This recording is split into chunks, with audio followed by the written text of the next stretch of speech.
The Sentey SS1-2421 SIM series case supports micro-ATX and mini-ITX motherboards.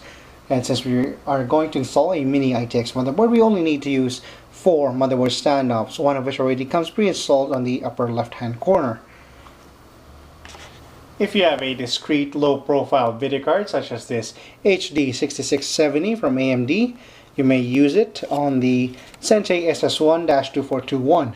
But first you have to take out 2 of the PCI covers if you have a dual slot video card, and only 1 if you have a single slot video card. Since we have a dual slot HD6670, took out the top 2 ones and install it in place. Installing optical drives and hard drives inside the Sentey SS1-2421 is fairly easy.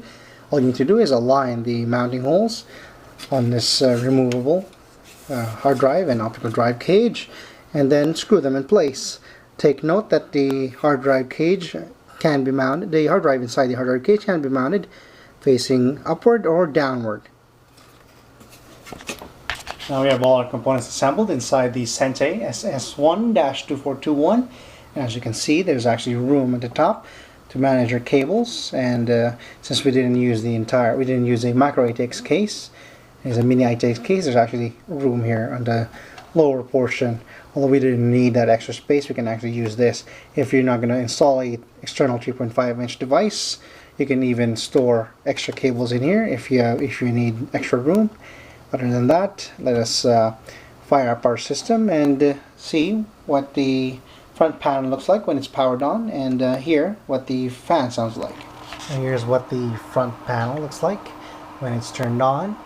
The LCD, if you notice, the fan is not animated.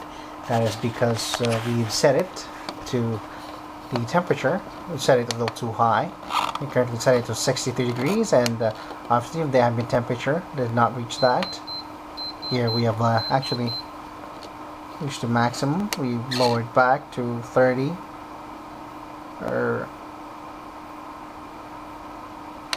You see that now we've lowered to 33, and you see the fan starts spinning because it's the dynamic fan control is being initiated since the temperature is in a critical level. But if you actually set the temperature to 40, 45, sounds reasonable. It means that the fan will actually stop spinning. If see it's slowing down the animation, it illustrates that's the exhaust fan at the back. That means it only operates in how you want it to be, how you want the temperature setting to be. The fan itself, the exhaust fan inside the SS1-2421, is actually not loud at all. What you're hearing is the power supply that is bundled with the SS1-2421. And unfortunately, it sounds a lot more audible than regular power supplies. And there doesn't seem to be a way to control it here. The fan control is this is actually for the exhaust of the rear, and not for the fan on the power supply.